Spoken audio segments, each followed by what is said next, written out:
Well, welcome everyone to this special session of our class at Stanford on Japanese business culture and systems. And I'm delighted that you're coming in for our special session today about women on the board, which is the next step for women in Japanese business, we hope. I'm very happy that both of our speakers today have a Stanford connection. In alphabetical order, I'll introduce them. First, Ms. Fujiyo Ishiguro has an MBA from Stanford. Before that, she graduated in economics from Nagoya University and worked with Brother Industries in the Nagoya area and also Swarovski, Japan. Then she came to Stanford for her MBA, and after that founded a high-tech consulting firm in Silicon Valley that worked both with US and Japanese clients on US-Japan alliances and technology transfer. Then she founded Netyear Group in 1999, where the company had a presence both in the US and Japan. The company was involved with strategic internet professional services, helping brands to do business innovation in the digital age. And she took the company public in 2008 on the Tokyo Stock Exchange Mothers Division. And I'm very happy also to say that Fujiyo was our speaker in April this past year, 2021, about Netyear Group. So that video is on our website or available through our website, and strongly recommend you go see it. Most recently, Fujiyo has been engaged on several high-profile private sector committees advising the Japanese government about things like the Internet of Things and also labor market issues, such as really having choice in what kind of career you take. So I'm also extremely happy to welcome Ms. Naomi Koshi, who will be a corporate fellow with the Stanford's Asia Pacific Research Center from this September. She holds multiple degrees from Hokkaido University and an LLM law degree from the Harvard Law School. She was admitted to the bar in Japan and now also in New York and in California. She was a partner for a major law firm in Tokyo for about 9 years until she was elected the mayor of Otsu City in central Japan in 2012. She was the youngest female mayor, and one of her accomplishments as mayor was to expand the child care system in Otsu to make career entry working outside the home easier for women. She's now a partner with Miura and Partners law firm. And I'm happy to say that Miura and Partners is a member company of the US Asia Technology Management Center. She's served as an outside director of SoftBank and also VCube. And in 2021, she co-founded OnBoard KK, which means it's a joint stock company in Japan that specializes in increasing diversity on Japanese corporate boards. She was a World Economic Forum Young Global Leader, and she was also named OECD Champion Mayor for Inclusive Growth. So we're delighted to welcome our two panelists. And to moderate the panel today, I'm also really happy to welcome Kimberly Williams, who is the Senior Program Manager for the US Asia Technology Management Center. Kimberly previously worked at the Graduate School of Business at Stanford for 9 years in various roles, including becoming Associate Director for the Center for Global Business and the Economy. She left Stanford and became Senior Manager for Commercial Operations at Jazz Pharmaceuticals, and then a Program Manager at Cisco Systems, working on corporate social responsibility and managing Cisco's relationship with the World Economic Forum. She has her bachelor's and her master's degree from George Washington University in Washington, D.C. And Now, Kimberly is working very closely with us, especially me, in planning as well as managing our operations, and especially helping us to put focus onto programs related to women in business and technology, ESG, environment, social, and governance matters, and other important topics. So I'm going to turn over the microphone to Kimberly, and except maybe for asking a question or two during Q&A like everybody else, the floor is yours. Thanks so much for taking this, Kimberly. Thank you. So thank you to Dr. Dasher for giving me the opportunity to moderate this panel, and also just for dedicating part of this class's curriculum, specifically to women's issues. So we didn't get a chance to do this panel last year, but I'm thrilled to have it back. And I think we've got a great topic for you today. So a couple of housekeeping notes. We're going to have our panelists present their prepared remarks. And as you go through this, if you do want to put questions in chat, we'll be sure to record those and take note, and so that we can actually have those already kind of in a queue for when we do open it up to Q&A. So if anything strikes you, please feel free to put it in chat. As I was kind of thinking about this topic of women on the board, I started to do a little bit of research and was looking at some of our statistics and rankings, as you do. And Japan tells a really interesting story, and it almost is a very back and forth presentation of kind of where they're at. There's the World Economic Forum Global Gender Gap Report. So for 2021, Japan ranked 120th out of 156 countries. Also, when you put it in context, Japan ranked 79th out of 115 countries in 2006. So that tells kind of maybe a troubled story. And yet you also can look at statistics that say that the number of female executives has risen nearly 60% over the past 2 years when you look at survey results that come all the way through 2020. So there's definitely progress being made. And the attention and the government attention to trying to provide more incentives and more encouragement for more women to be in executive positions and on corporate boards of directors is very clear. There's been the Japanese Business Federation set a goal to increase the number of female executives to at least 30% by 2030. So again, that is a great goal to be had. However, there were other statistics that I found that said that the member companies that had responded to a survey regarding that goal said that only 21% called the target achievable and 52% said that they were unsure. So again, there's lots of questions. This is obviously a really complex topic, but I think the one thing that I kept going back to was that research has suggested that a 30% goal is kind of the tipping point from which minorities can influence group dynamics. So that 30%, that is not just kind of a number being pulled out of the blue. So it's obviously a really important number on how you can get enough of those voices that can actually really impact a group, and especially on a corporate board of directors.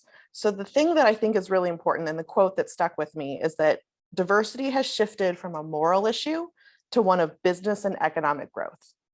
And I think both of our speakers today can really inform us on this perspective. I don't think it's really a case of should this happen? I think it's really a case of how can we make this happen?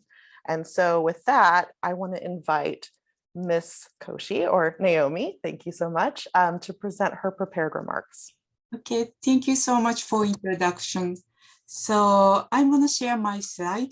So hi everyone, I'm Naomi Koshi, former mayor of Otsu City. So today I'd like to talk about 4 things. First, who am I?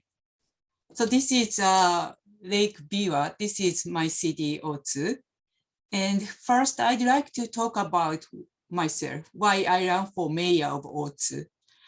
Otsu is a capital city of Shiga Prefecture with a population of 340,000 people. And I was raised in Otsu. However, the idea to run for mayor came when I was in the US. From 2002 to 2008, I practiced law at Nishimura and Asahi, the largest law firm in Tokyo. Then I went to the US and studied law at Harvard Law School. It was 2008 when Obama ran for the president. At Harvard Law School, students who are younger than me were so active. They held meetings and were visiting houses. So I was so impressed because in Japan, I had not seen people that young be so motivated to change society. So I started thinking I should do something to change society. And this is the following year, in 2009, I was seconded to a law firm. This is a different picture, but I was seconded to a law firm, David Boyce and Plimpton in New York City. And one day, my coworker, a male American lawyer, told me that he was going to paternity leave for a year. And I was so surprised. At that time in Japan, I had not heard of any male lawyers or employees around me ever taking paternity leave in Japan. So then I first realized the situation of Japanese women. At that time, almost 60% of women quit their job after having children because they couldn't find nurseries to take care of them. Almost always in Japan, mothers would quit their job, not fathers.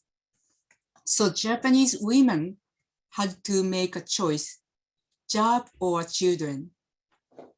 I decided to try to change this situation. I thought we should be able to have both our job and family, not be forced to choose. So, this is my campaign.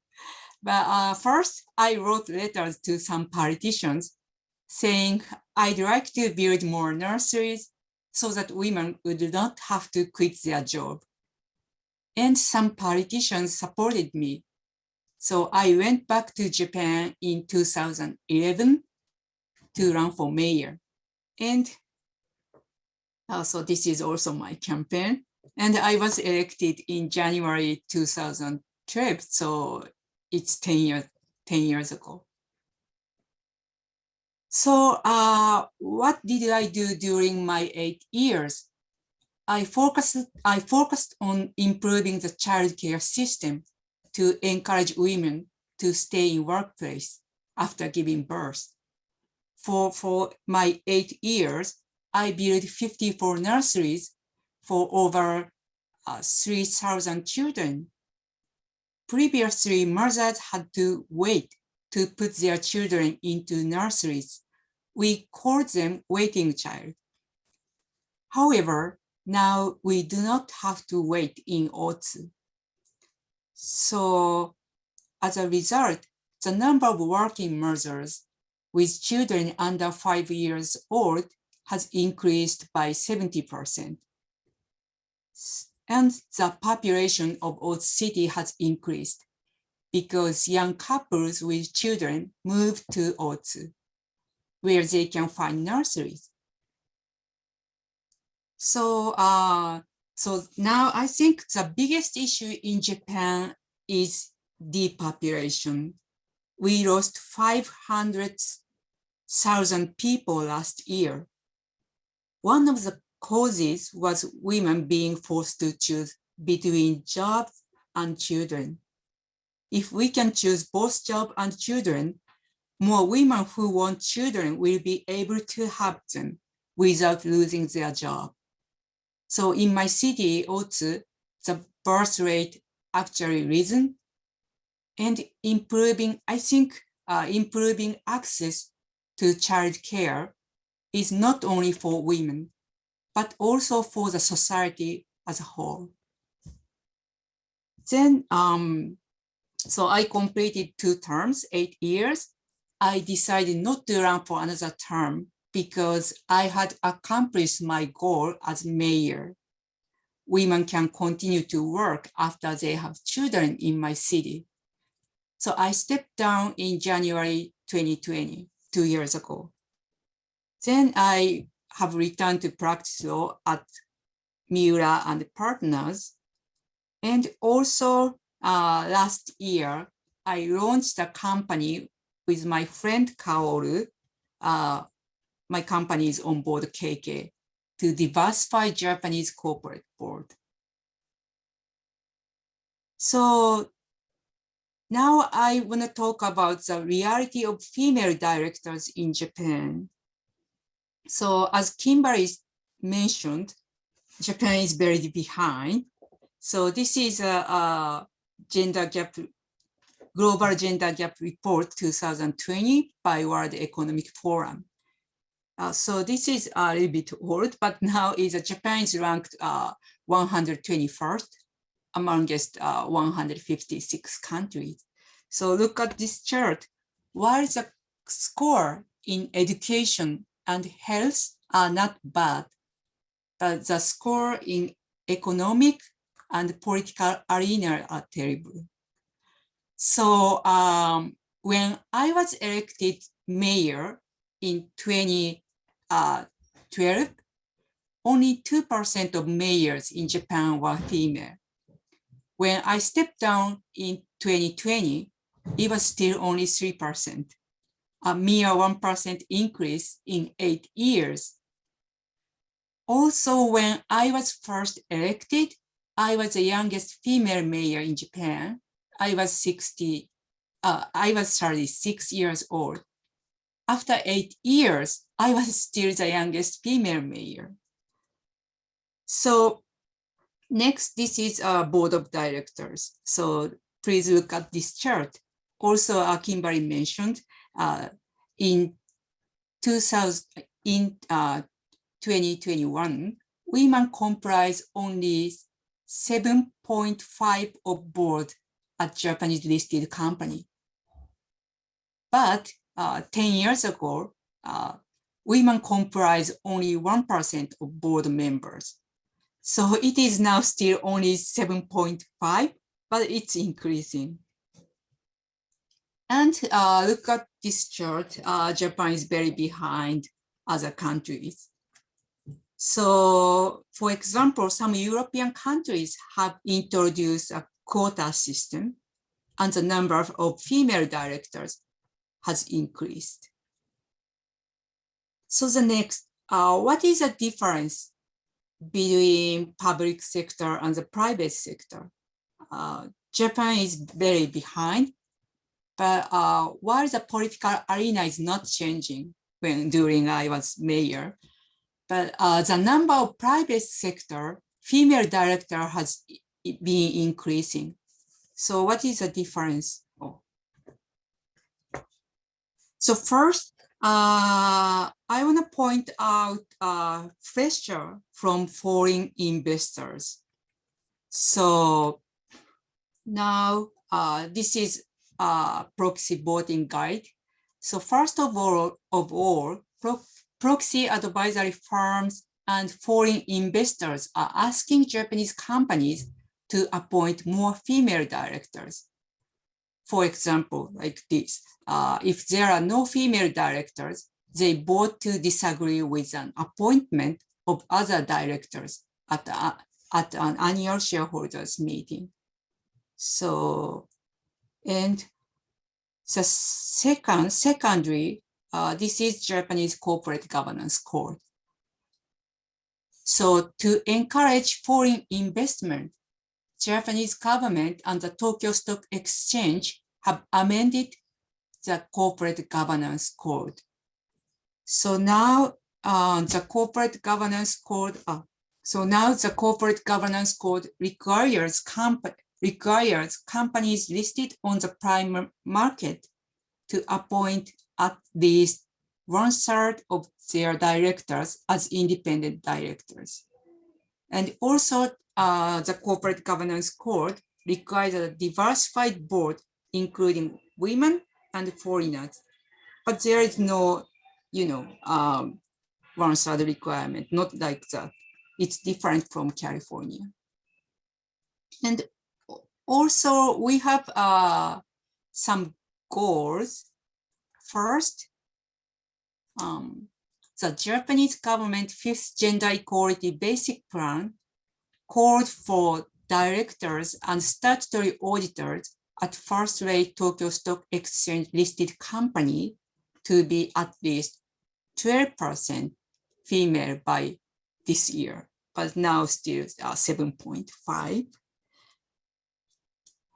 And also Kimberly mentioned this, Japan's primary business federation, the Keidanren, has called for 30% female representation among board members and corporate executives by 2030.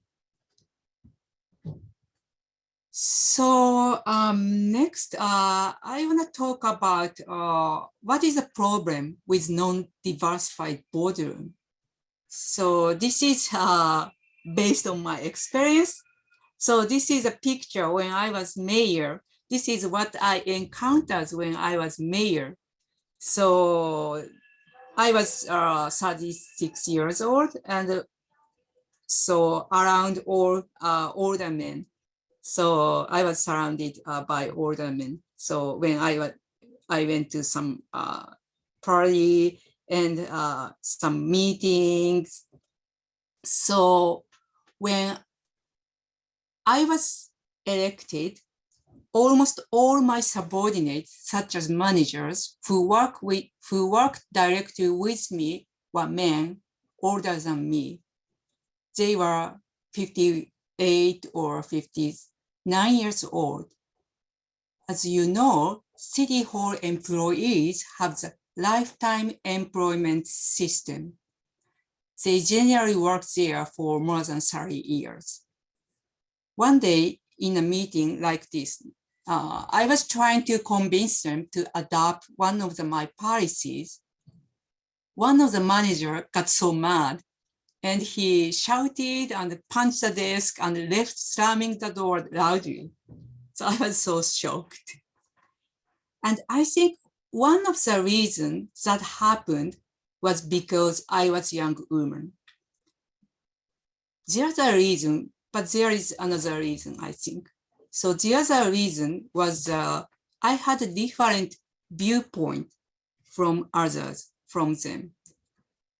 So when I was elected, when I became mayor, we expected the population of Otsu would soon decrease.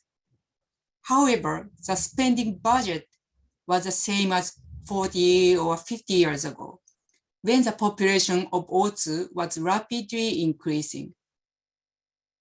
In 2012, the situation was completely changed.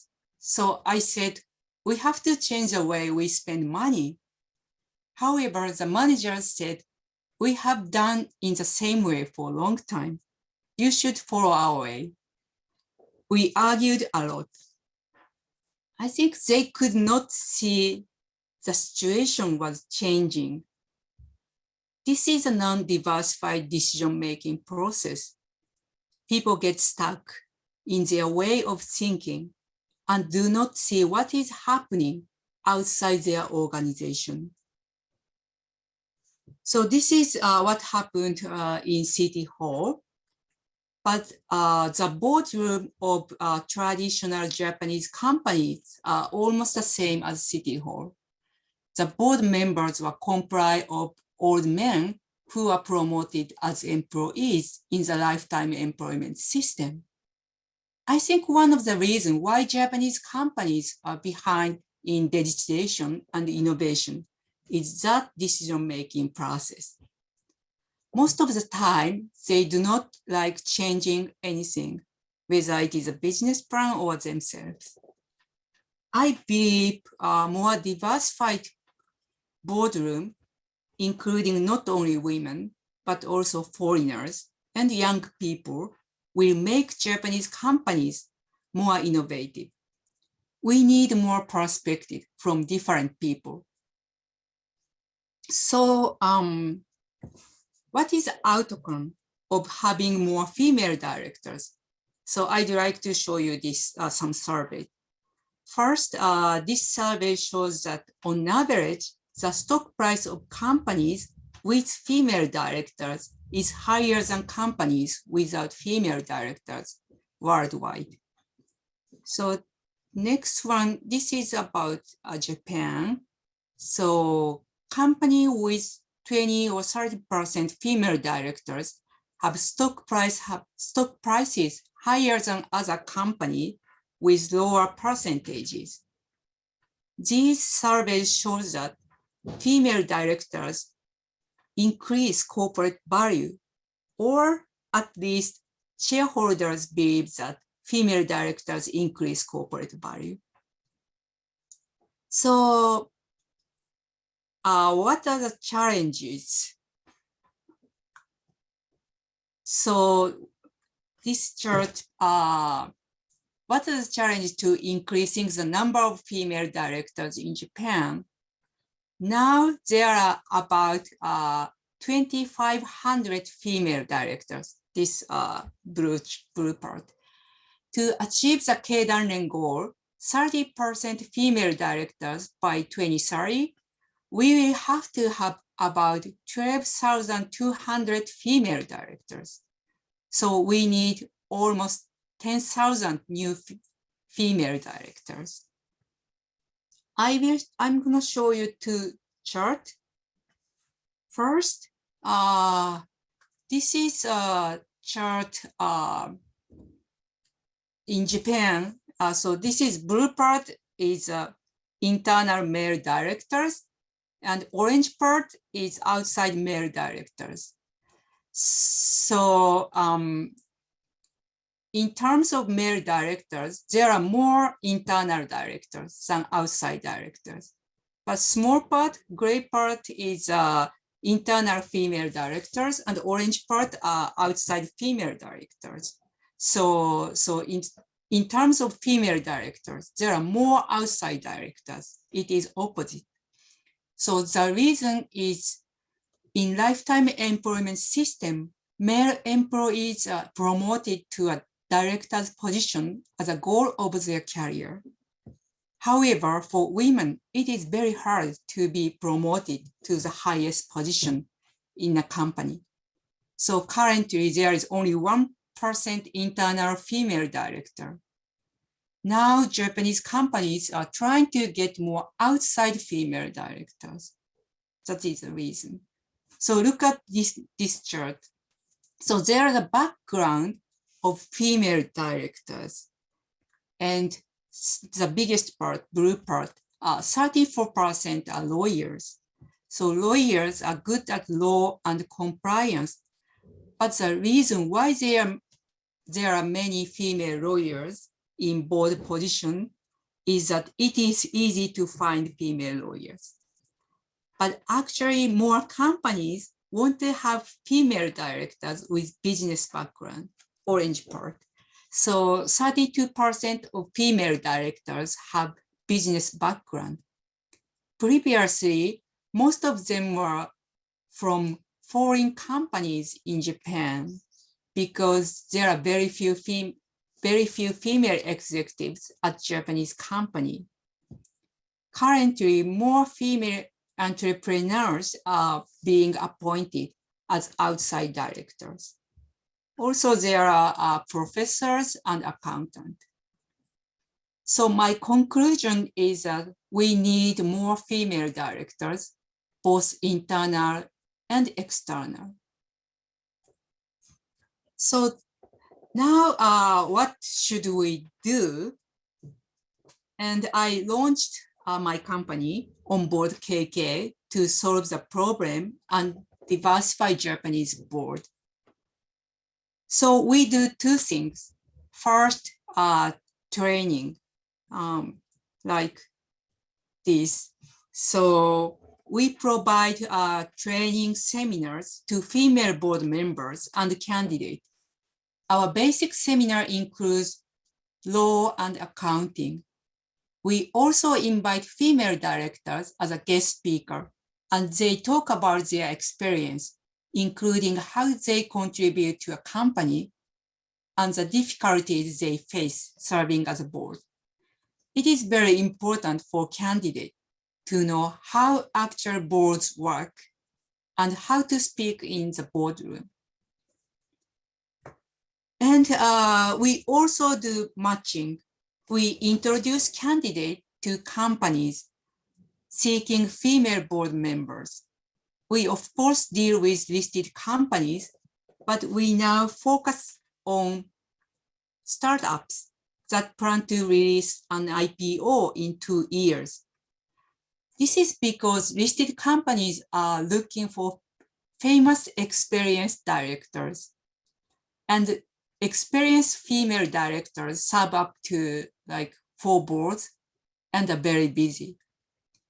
We'd like to expand the pool of female directors to achieve the 30% goal. We need more newcomers.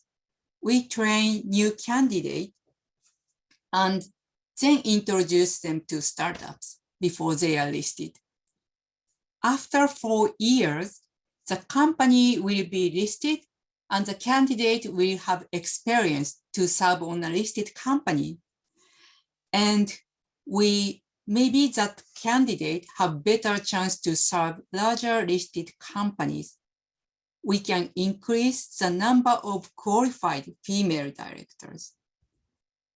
So we believe this diversity not only benefit for women, but more importantly, it helps company to achieve greater innovation and prosperity. Also, thank you for listening. This is my presentation.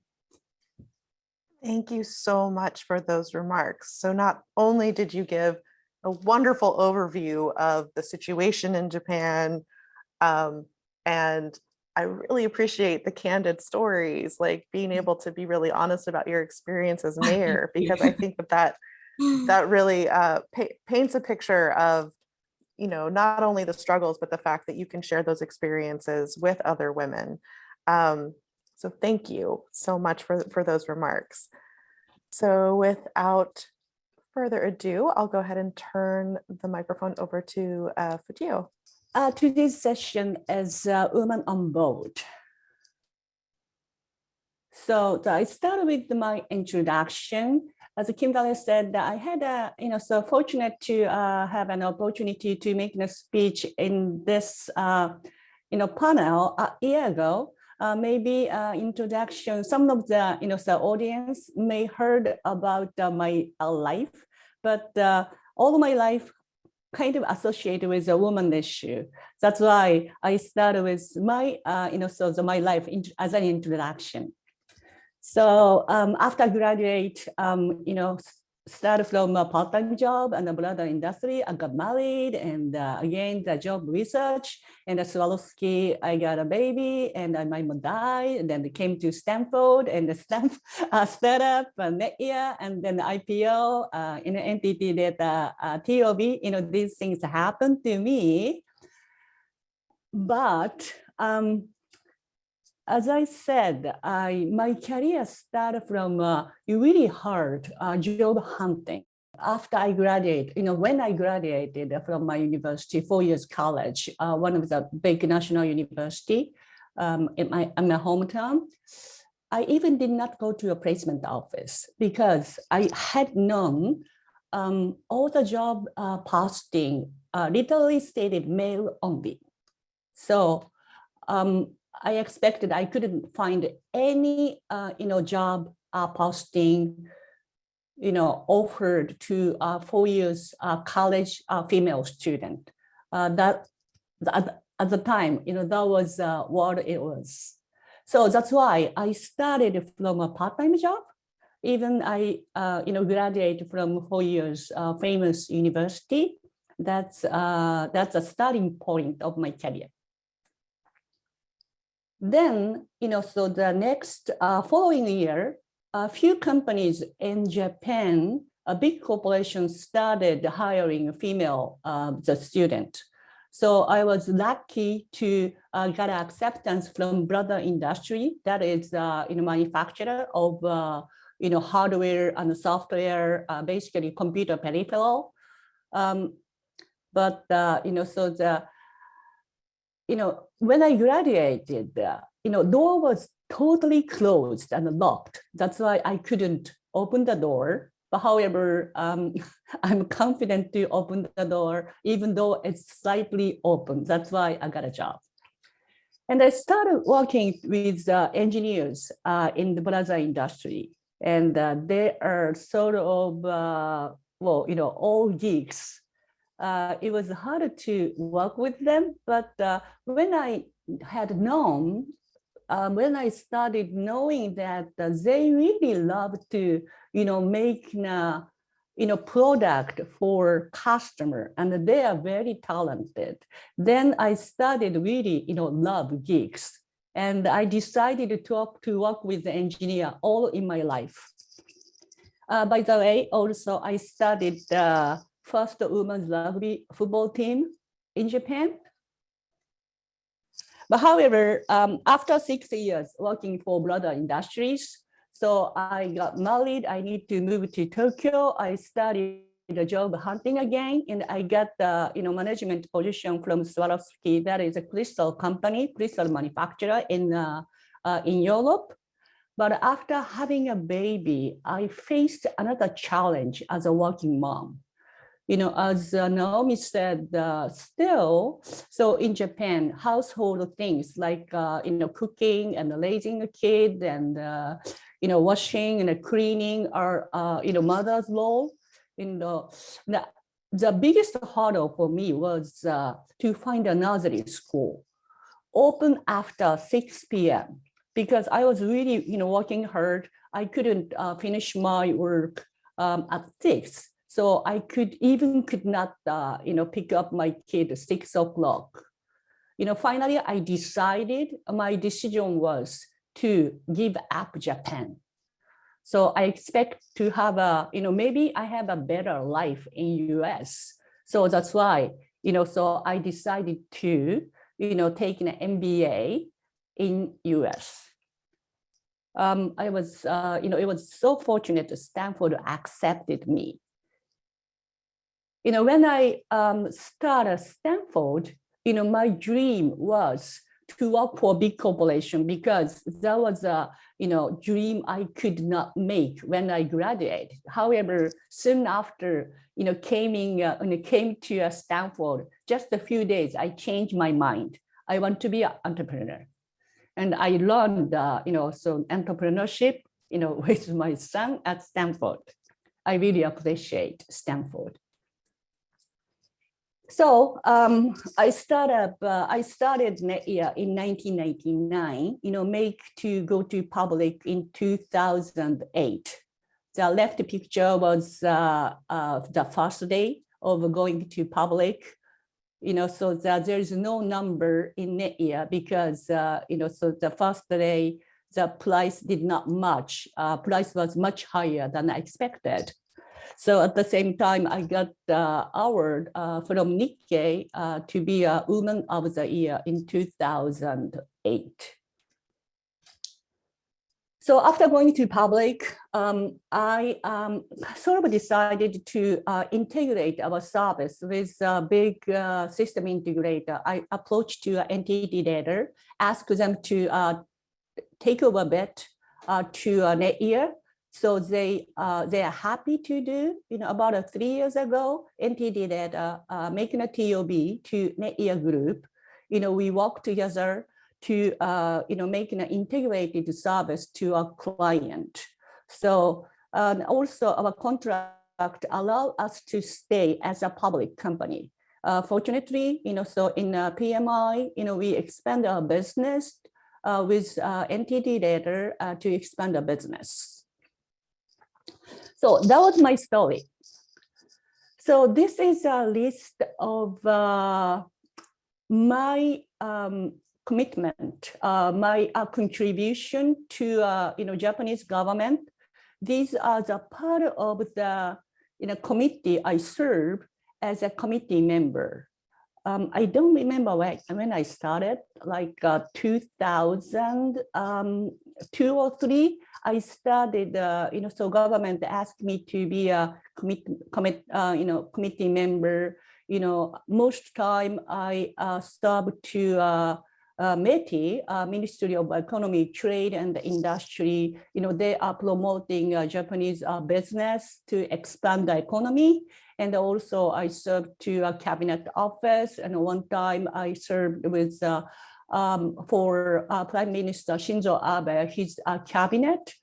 And these things, I served more than 20 committees so far. This is a slide of my career as a corporate board of director. I'm still, actually, so I stepped down the last shareholder meeting for the Netyear, but still I'm a director of Netyear.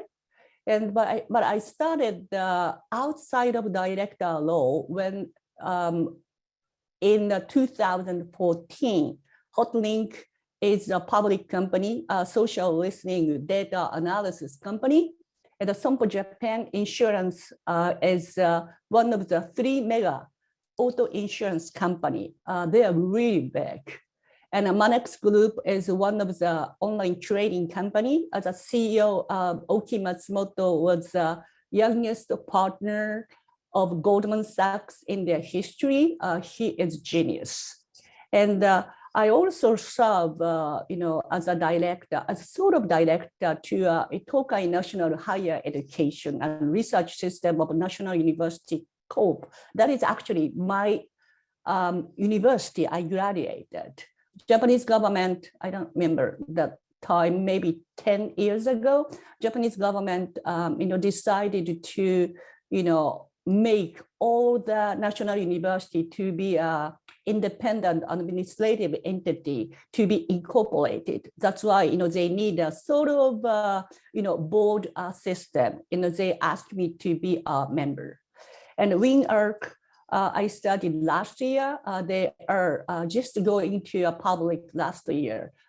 That's really good high-tech company. And the Sega Sammy Holding is, I also studied last year. They are, game developer.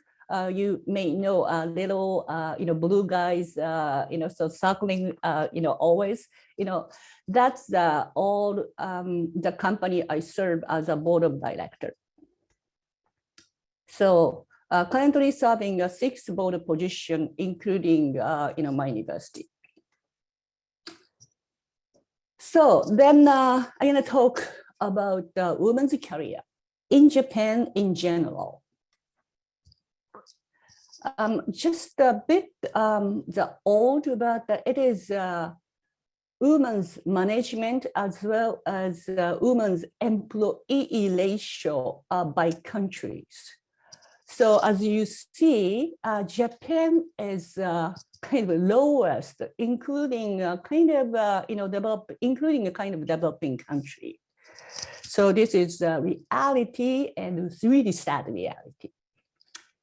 This is women's CEO ratio. Numbers and the ratio, and that including all the business, including the small, medium-sized enterprise. Women CEO ratio is in 2018, 13.47%. However, these all include small business. But when you look at the public company, ratio get down to 1%. Only 41 companies out of currently probably more than 500,000 public company. Women CEO is just 41 companies. So obviously I was one of them. And obviously I was a very rare species.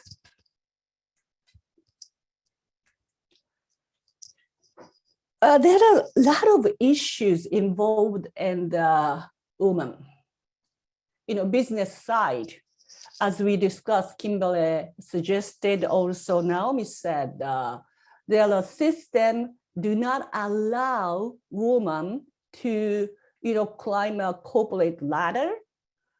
However, I believe there is also issue for woman herself. That is a confidence issue. UK Research Center revealed that, so women, has more distrust of work performance. They do not believe my performance as good as I am expected. So for 50% women feel that, compared to 30% of male employee, feel they are not confident enough. And also, so the negotiation, 10% women negotiated for compensation, 40% male negotiated compensation. That is obviously confidence issue for women per se. As a result, today's discussion, women on board, very, very few women become a board of director. So women on board, talking about my experience a little bit, to share. This is already discussed, so Naomi said, and Kimberly said, the government set the goal of so-called 2030 in 2003. The goal is by 2020, we want to have, increase women ratio of management to 30%. Obviously, they failed, or we failed, whoever it is. Requirement of board for both, I guess. But usually, so board and the C-levels, role is different. Board required more, corporate governance and compliance. However, I believe board also contribute to grow the business that need a management skill. But these are two, skills. Who has that kind of skill? Even though so women's management ratio is so low, it's so hard to find a woman who has these skills. Depend on the level of the public company, or it may be a requirement, or they voluntarily show that the management, that the board, each board member, this is a credential report of each board members. A board has a management skill and the IT skills. C board has a management skill, the marketing skill. D has a management and the governance. B only have a diversity. B is obviously woman. Women need to have another skill. Woman issue of demand side. Demand is a business side, corporation, so business, public company, desperately looking for a woman right now. So Naomi talking about internal board and the outside board, corporate officer, C-level of the internal board. So as we said, so general discussion of the woman, the small number of management, obviously so the woman has less experience of management. So end up with a very small number of candidates. And there's also discussion, some, people, sometimes it is a reverse discrimination. Affirmative action does not, should not apply. There are some argument of a reverse discrimination. So the other side of outside the board director has the same situation. So it end up with, because of the past and the history of women sort of gender discrimination, we had a small number of candidates, as Naomi discussed, come from a lot of academic legal sector and auditing sector, accounting sector, maybe because it's easy to find, or maybe because, in this area, there are still women's ratio is less, but compared to a business, more women working for this industry, maybe easy to find. And then end up with a really huge competition, find a female candidate.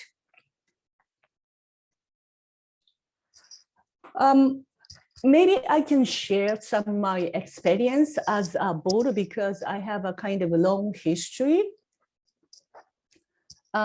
Maybe it's hard to say, but probably I'm a strong candidate for a board position because I'm a woman.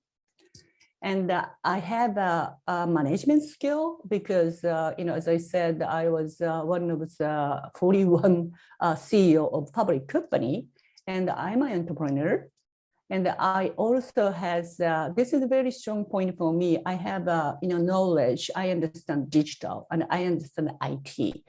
Japan has also, besides women, they are looking for a person who understands the digital and IT, because Japanese corporation, obviously they found they are so behind of digitalization. DX, digital transformation, is buzzword in Japan. I had a kind of lot of different experience in a board. So some people argue that women is harder to, serve the position because they have less experience. But I do not, experience such things. I served a different industry. For example, Sompo Japan as auto insurance. I had no knowledge for auto insurance before I started, but they are kind enough to have a learning session. Their PL is very different from other industry. I understand the terminology. I understand what's going on. So, these things, so I am fortunate. I serve the different industry. I understand the different industry. It's as like, my business. I'm talking to a different industry. I learn the different industry and the business. It's really, good learning, learning experience. So I also serve a different size of a company. Even, so I serve all the public company. Sompo Japan is really big. Manex is so big. Seven is big. Compare, to them, and the Hotlink and WingUp are relatively small. Experience at the board are very different. Big corporation provide really thick, strong, perfect document. But however, big corporation, I do not say the company name, but all the, almost all the big corporation, digitalization is very, behind. So I was kind of scary, when I started as a board, talking about a digital IT, all the board member kind of lean out toward me and listen to me really carefully. So, for me as a board, I did not have any difficulties. I think I could contribute, from the digital point of view to, so make the company grow even to, big corporation. Also, I can provide, good, the compliance issue to, small company. That is my experience. So in general, challenge continues. I guess pros and cons for women board, but I couldn't find any cons things. Only pros, diversified opinion makes business grow. That I believe. And it also, having a, so female board in the board, motivate employees, and also provides outside to also internal the fairness of a corporate culture. It also a good branding and good to hire people. So it is just, this is the final slide because Richard asked me what's next for me. I have probably 3 options. I was actually candidate of top management of digital agency, but I prefer to stay in the public sector. But still, I'm talking to a government. There is a slight chance to work for government. And also, if I had a chance, I really like to start up a next company. And also, I enjoy several board positions. I also advisor for other company as a mentor to grow the company. That is one of my options. But I have not decided. So don't ask me that things. So thank you for listening. So I believe, I believe you can find, some good things from my presentation. Thanks. Thank you so much. We will not ask you about what's next for you. I appreciate the heads up. But no, I really appreciate, kind of you walking through your career path and your involvement in boards, and again, for being so transparent and kind of telling your story, because I think that really informs the discussion. So thank you for that. I am pretty struck by how much similarity there is, even though you guys have, both of our panelists have had very different paths, but some of the common themes of motherhood and childcare and trying to find qualified candidates, like they're both resonating in both of your presentations. I do have a couple of questions to kick off, although I can already see that some of our attendees are posing questions in chat. So what I've been struck by as I've been thinking about this issue is that there is kind of almost 2 different approaches, right? There's the internal side and the external side. So do you, and I'm curious if both of you could share your thoughts, but what do you recommend? Where's the answer as far as, do you think that women should be staying within organizations and trying to change them from within, trying to rise through the ranks and, kind of get more experience so that they can become maybe an internal director? Or do you really find that their best avenue at this point is to leave and to try and approach change from, leaving, starting your own business, going back to school, finding different skills, and then kind of coming in as an external influence? So maybe Fujiyo, maybe we can start with you. Because so internal director, the number of the internal director is less than outside of director. I hope someone just to stay in the company and to be the top management is probably the best things to do. However, also as I said, the confidence issue.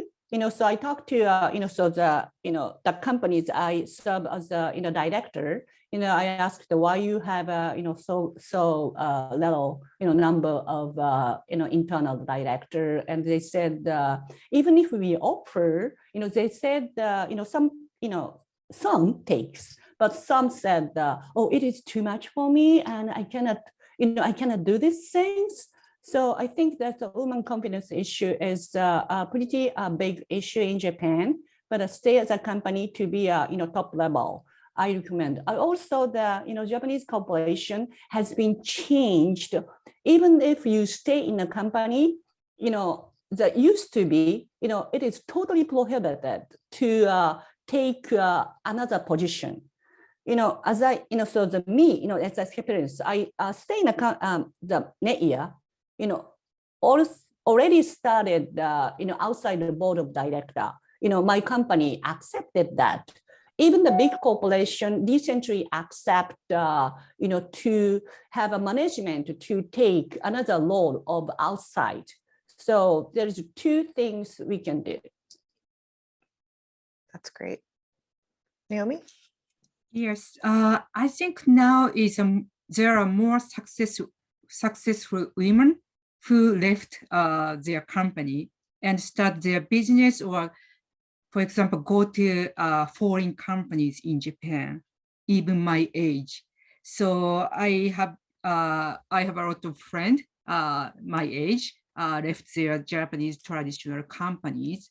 I'm 40, because they said it is hard to stay their Japanese company and go to management position, because they're very competitive, and also if they have children, they are behind.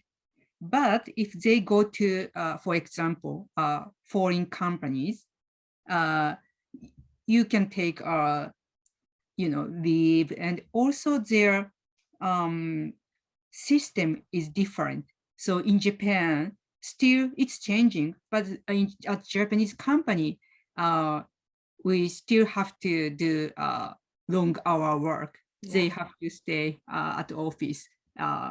So if you have children, it's impossible. But if you go to a foreign company, it's different. You can work from home.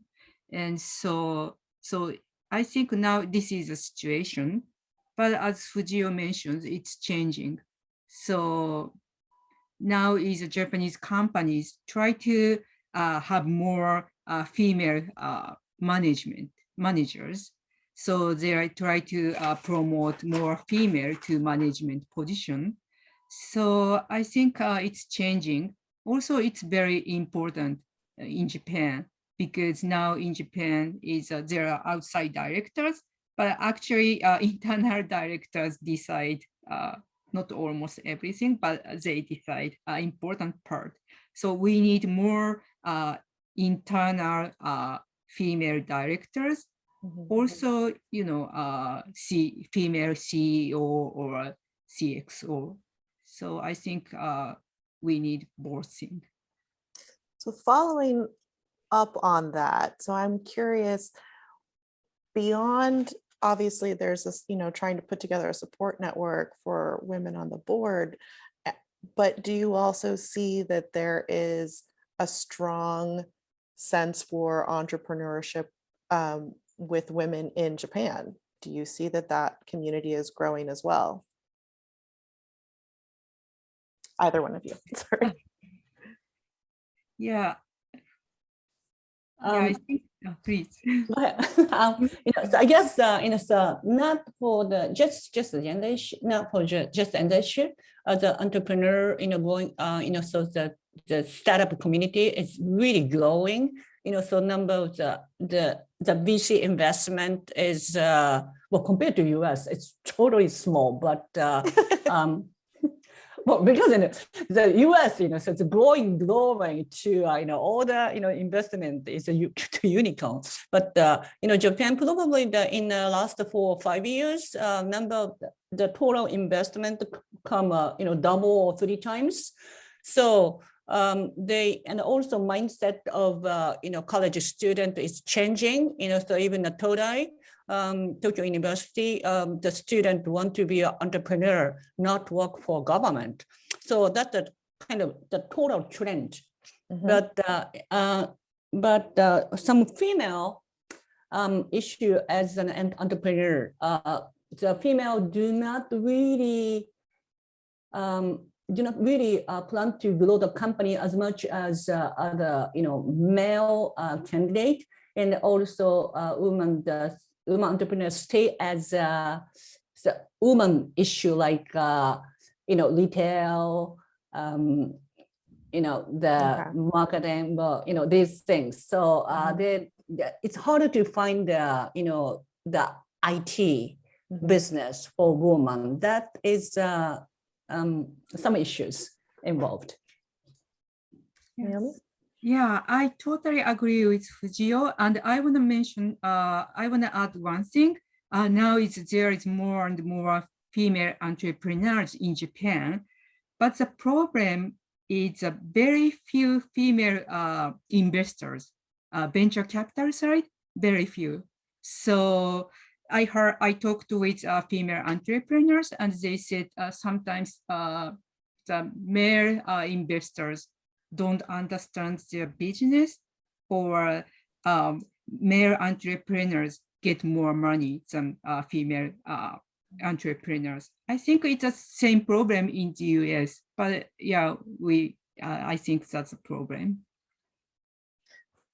Thank you. I also want to make sure that I hit on Fujiyo's comment about confidence in women and how that could potentially be playing or be a factor in feeling like they can take on a corporate board position, or feeling like, you know, maybe they're not qualified. So I know in the US, I've certainly read lots of information around studies that have been done around women putting themselves up for promotions and not wanting to do that if they aren't 100% qualified. If they don't have all of the skill sets, they will not put themselves up for that promotion or up for that role.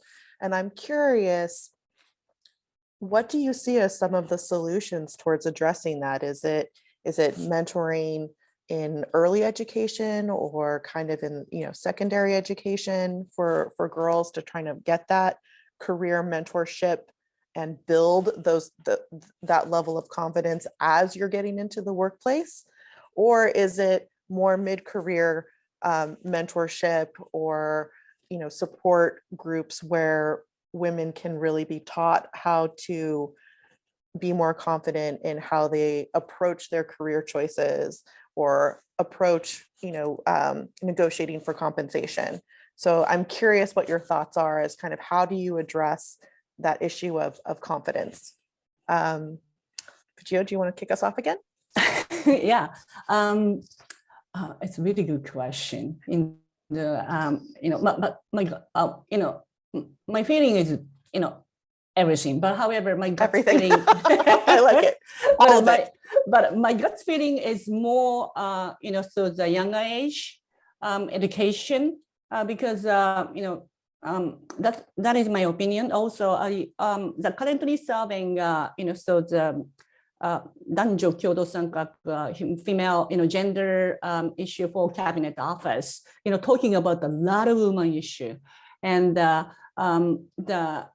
opinion is, you know, so for the, you know, the elementary school age, so we need to understand, you know, why, you know, we study this, you know, why we study the mathematics, you know, mathematics, how to apply the, you know, real world, you know, these things we could not really understand. And also in Japan, you know, when we go to a high school, you know, before, you know, going to university, you know, we need to decide to choose either art or science. So all the science school are just a boys' school. You know, I really hesitate to going there. So, you know, Japanese, you know, so the entrance examination system, you know, to choose the, you know, division of an art and education or computer science, we need to decide really early age. But, you know, as like in a Stanford, US university, most of the university just taking a student to a university, and then 2 years, you know, they decided what to do. So these things, without understanding the real, you know, world image in the early stage, then, you know, also need to, you know, making a judgment in a pretty early stage is a sort of hurdle to, you know, be what I want to do. So this system has to be changed totally. That is my opinion. Naomi? Yeah, so I want to share a survey I did when I was mayor. So the confidence issue is very serious. So I was thinking when it started. So in Otsu, there are elementary schools and also junior high schools. So I checked the number of the percentage of women, girls of a school president. Each school has school president, a student president. So they run for student president. So at the elementary school, there are 50 girls and 50 boys, student president.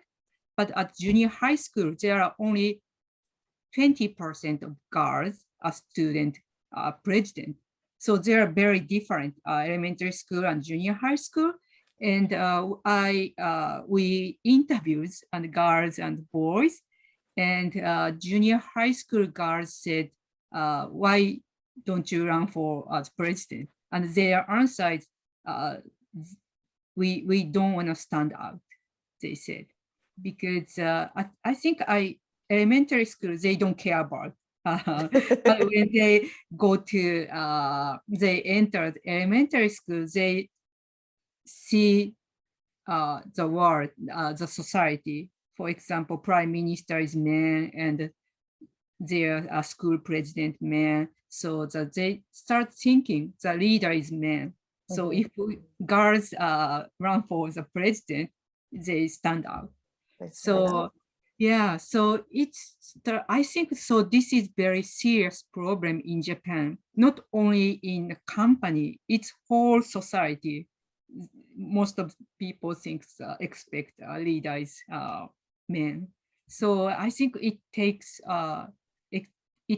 time to change women itself and whole society.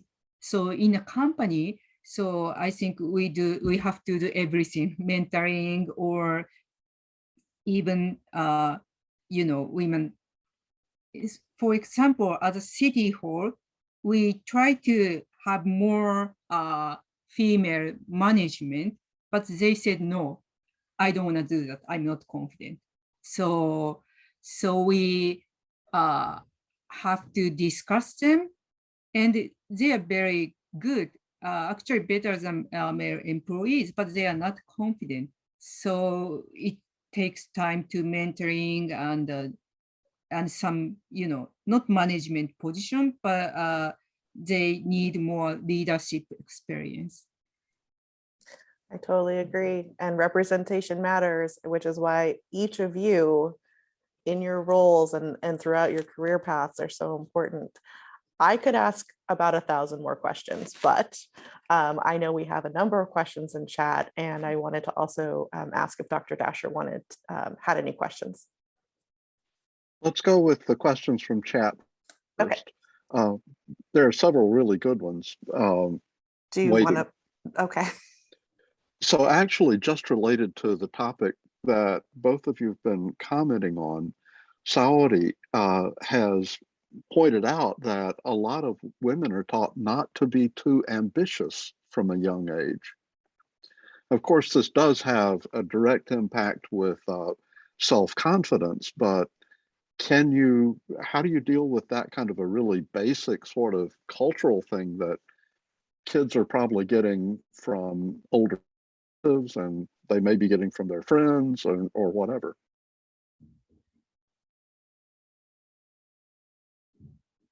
Naomi, do you want to start? Yeah, I think it's related to a confidence issue first. So they are not confident they can be successful or not. So they and also they have very few, maybe around them, there are very few role model. For example, entrepreneurs, male entrepreneurs, they have friends who,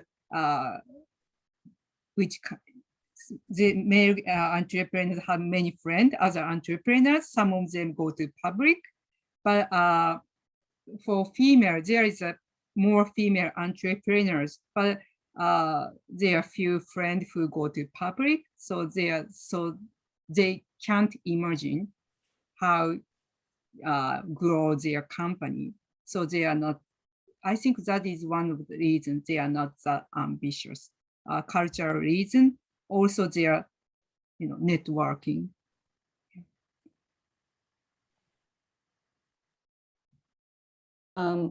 I have a sort of the same answer. Family issue is probably the biggest.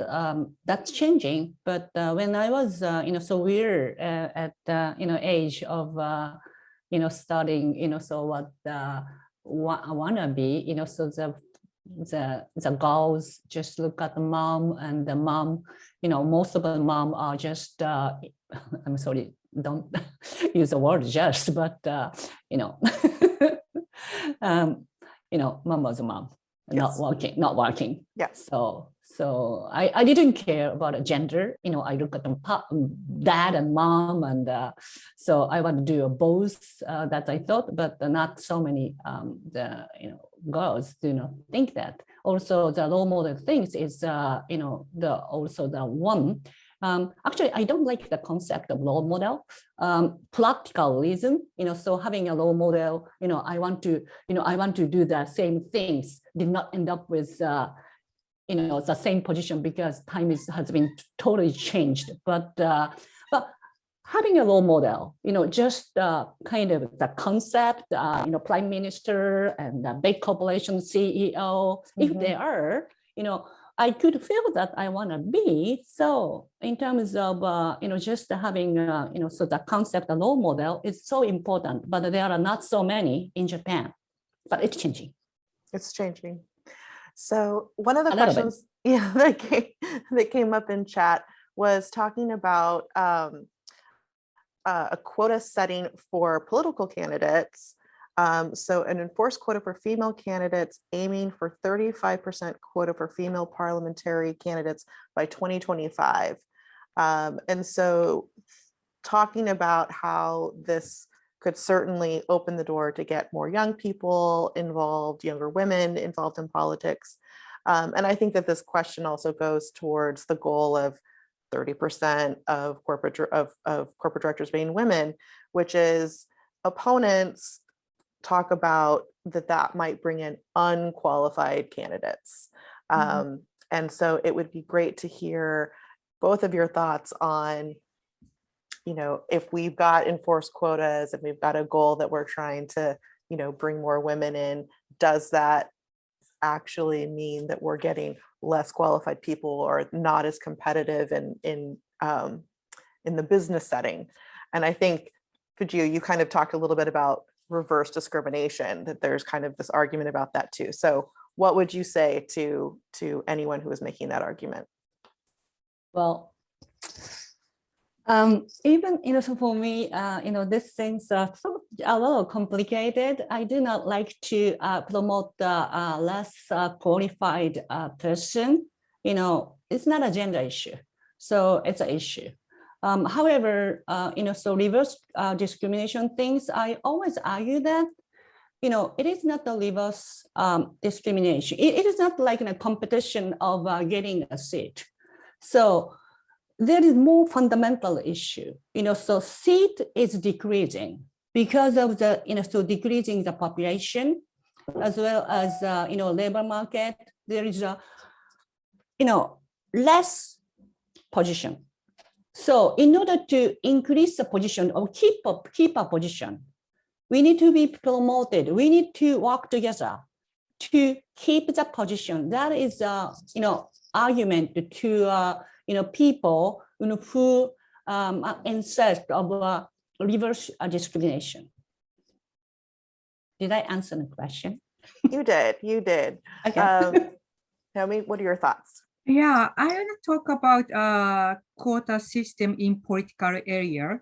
So in Japan, we actually have a law. So the Act on Promotion of Gender Equality in Political Area. But the problem is there is no obligation.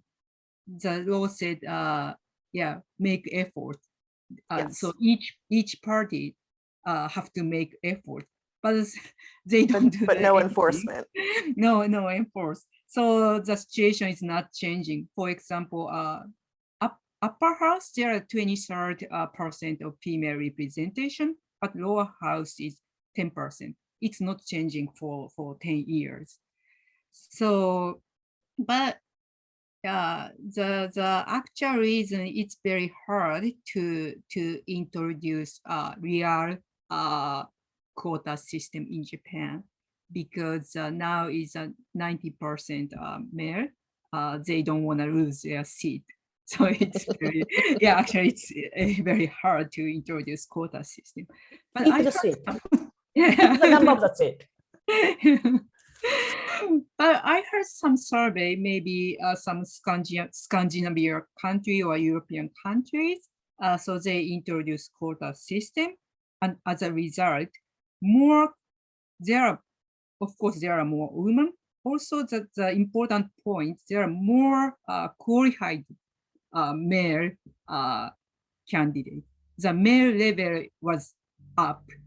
So I think that's an important point. Female, there are more female, and I think so I think the qualified, what qualified means.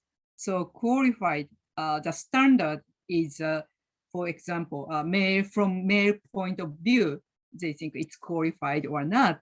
But if from different viewpoint, qualified is different. I think it's the same as in the boardroom, or sometimes women speak up, and for example, internal male directors think, oh, they don't know anything. But the point is very important from outside. So they point out very simple but very important questions. So I think that questions are very important. I think they are qualified, but some people don't think they are not qualified because they don't know anything. So I think that's an important point. Absolutely. I couldn't have said it better. There's no substitution for those voices, and no substitution for an engaged person, male, female, but to be able to represent a female point of view and ask those important questions. Again, that's a lot of times question asking is where innovation is born. Sorry, Fujiyo. Excuse me, just so I want to mention that I'm a member of so gender equality committee right now, and I was I'm kind of impressed. They're working so hard. If you go to a cabinet office, gender equality, sections, there are tons of statistics. Political issue, politician, the survey and the business survey, single mother, and education. Each time I'm actually, so that we have twice a month we have a committee talking to each ministry how to solve the problem. Talking to Monkasho, the education ministry, and METI, and all the department. They are working really, really hard right now to solve this problem. But I just want to mention there are tons of opinion survey in the cabinet office for this section. No, that's great context. One of the other questions that came in on chat, and I'm hoping that maybe we can highlight some bright spots instead of some of the areas where we're feeling frustrated. Are there any Japanese corporations that are taking important initiatives to lead by example in this particular area with women, getting women on the board?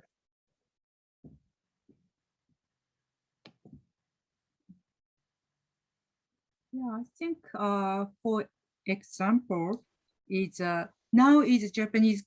Most of Japanese companies try to get more women from outside. So there are some companies have more female board members. And also, for example, Daiwa Shoken, I don't know how to say in English, but Daiwa security companies, they have internal vice president and internal female board members. So it is different. Getting outside a female board member is actually easier, but they have to promote female managers to the board position. It takes time and it's harder. But Daiwa Shoken have female board members. Also, Shiseido, cosmetic companies. So they have their business focus on women. Also, the current CEO are very focused on this gender issue. So they have more female directors. And also, I think it's good at their business. Yeah, Shiro-san, the Mr. Shiro of Daiwa Shoken, she has a background at Stanford and Harvard. She was a top of international department. Her personality is great. She would be a top management of Daiwa. Naomi said Daiwa is a kind of, so head, so the leading company. But she said used to be all the board male. I was kind of surprised. Are you a cosmetic company? But it's changing. Also, Kimberly, I'm sorry. Sorry. I think there's some lobbying institution, like it's not like a Keidanren, the Doyukai or Shinkeiren kind of lobbying institution may, pushing the, gender issue, also the SDGs, it's now, so really time to SDG, so D&I, diversity and inclusion is the sort of key of the SDG. So that's really push the, business to, to follow the, direction. Dr. Dasher, sorry, did you have a Yeah, comment? so if you don't mind, we've only got a couple of minutes left in the formal session of class. Yes. I want to just really quickly ask a question that came from Jerry in chat. Basically, how can boards in Japan, how can we speed up the process of boards in Japan becoming more familiar, used to dealing with diverse points of view? Mm-hmm. Mm-hmm. Your point about diversification and decision-making is great. Mm-hmm. And so that process really has to speed up for this to be successful, I think. Mm-hmm. Yeah. Yeah, I think for to speed up, but I think it's faster than political arena. And as I mentioned, foreign investors are very important. So foreign investors ask Japanese company to speed up. So this year, so for example, ISS changed their policy. They exempt Japan to get female directors, but they introduced that policy in Japan this year from 2023. So pressure from foreign investors. Also, Japanese government changed corporate governance code last year, but they didn't mention the percentage of female or foreign directors. If they mentioned, they put some percentage diversified board, I think it's going to be changed very fast. I agree to Naomi. So we've reached the end of the scheduled time for the session. I want to thank all three of you so much for giving us an absolutely eye-opening session today. This has been fantastic. And I hope that we'll have another session before too long and see how much further it's come. What I'd like to suggest is that we will turn off the recording, and if you can stay around a few more minutes for off-the-record discussion with the people who can stay in the room a little bit, that's great. If you have to move to another meeting, we certainly understand, but I'll be here for a few more minutes. First of all, please everyone join me in saying thank you so much for a great session. Thank you. Thank you. It was great.